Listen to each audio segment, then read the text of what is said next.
महाभारत। जब भी हम इस महागाथा के बारे में सोचते हैं तो कुछ नाम हैं जो जहन में हमेशा के लिए बस जाते हैं, और उनमें से एक नाम है कर्ण। एक ऐसा किरदार जो योद्धा भी था, दोस्त भी, दानवीर भी, लेकिन साथ ही एक ट्रैजिक हीरो भी। तो चलिए आज कर्ण की इसी महान त्राजदी के सार को समझने की कोशिश करते हैं। तो सवाल यही उठता है कि आखिर कर्ण को याद कैसे किया जाए। क्या वो एक महान अजय योद्धा थे, या फिर एक ऐसे ट्रैजिक हीरो जिनकी पूरी कहानी ही संघर्ष और दुख से भरी हुई थी। चलिए उनके जीवन की परतों को एक एक कर खोलते हैं और इस पहेली को सुलझाते हैं। देखिए, कर्ण की पूरी कहानी की जड़ ना उनके जन्म की गहरे रहस्य में छिपी है। एक ऐसा सीक्रेट जिसने उनकी पूरी किस्मत लिख दी और उन्हें जिंदगी भर अपनी पहचान के लिए संघर्ष करने पर मजबूर कर दिया। और यहीं पर कर्ण की जिंदगी का सबसे बड़ा कॉन्ट्राडिक्शन सामने आता है। सोचिए, एक तरफ वो सूर्यपुत्र थे, एक राजकुमारी के बेटे, मतलब उनका वंश डिवाइन भी था और रॉयल भी। लेकिन किस्मत का खेल देखिए, वो पले बढ़े एक सारथी के घर। तो ये जो दोहरी पहचान थी ना, ये पूरी जिंदगी एक साए की तरह उनके पीछे चलती रही। सूर्यपुत्र मतलब सूर्यदेव के बेटे, ये सिर्फ एक नाम नहीं था, ये उनके डिवाइन होने का सबूत था। पर विडंबना देखिए, यही सच्चाई दुनिया को पता नहीं थी, और बस यही बात उनके जीवन के सबसे बड़े स्ट्रगल की वजह बन गई। तो अब सवाल ये है कि जन्म के इस रहस्य ने कर्ण की जिंदगी पर असर कैसे डाला। इसने उन्हें अपमान तो बहुत दिया, लेकिन कहते हैं ना, हर चीज के दो पहलू होते हैं। इसी अपमान की आग ने उन्हें एक ऐसी दोस्ती की तरफ बढ़ाया जिसने महाभारत के इतिहास का रुख ही मोड़ दिया। जरा सोचकर देखिए, आप में टैलेंट कूट कूट कर भरा है, आप दुनिया के बेस्ट धनुर्धरों में से एक हैं, लेकिन हर मोड़ पर सिर्फ आपकी जाति की वजह से आपको जलील किया जाता है। बस यही थी कर्ण की असलियत। उनकी काबिलियत पर हमेशा उनका तथाकथित छोटा कुल भारी पड़ जाता था। और बस यहीं पर कहानी में आता है एक बड़ा ट्विस्ट। जब पूरी दुनिया कर्ण को रिजेक्ट कर रही थी, तब दुर्योधन ने उन्हें अपनाया।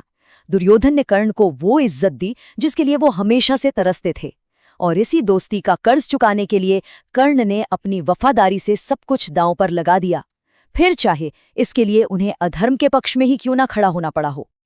अच्छा, अब बात करते हैं कर्ण के उन गुणों की जो किसी दो-धारी तलवार की तरह थे। इन्हीं गुणों ने उन्हें दानवीर बनाकर हमेशा के लिए अमर कर दिया, लेकिन यही गुण आखिर में उनकी मौत की वजह भी बने। ये कहानी है उनके वचन और उनके दान की। देखिए, युद्ध के मैदान में कर्ण का सामना करना मतलब सीधे सीधे मौत को दावत देना था। उनकी तीरंदाजी का कोई जवाब नहीं था। कहा जाता है कि पूरी दुनिया में अगर कोई उनकी टक्कर का था तो वो सिर्फ और सिर्फ अर्जुन थे। लेकिन उनकी असली पहचान सिर्फ उनकी वीरता नहीं थी, बल्कि उनकी दरियादिली थी। उन्हें दानवीर का खिताब मिला, यानी दान देने वाले वीरों में सबसे महान वीर। उनका एक ही नियम था, उनके दरवाजे से कोई मांगने वाला कभी खाली हाथ नहीं जाएगा, और ये नियम उन्हें अपनी जान से भी ज्यादा प्यारा था। और यही उनकी सबसे बड़ी ताकत भी थी और सबसे बड़ी कमजोरी भी। कर्ण अपने वचन के इतने पक्के थे कि उसके लिए अपनी जान तक की बाजी लगा सकते थे। भले ही उन्हें अंजाम पता हो, लेकिन वचन से पीछे हटना उनके स्वभाव में ही नहीं था। और अब हम पहुंचते हैं कहानी के आखिरी और सबसे भावुक पड़ाव पर, कुरुक्षेत्र का वो मैदान जो खून से लाल था, जहां कर्ण को अपनी जिंदगी की आखिरी और सबसे मुश्किल लड़ाई लड़नी थी। आखिर में कर्ण की मृत्यु हुई, लेकिन ये कोई हार नहीं थी।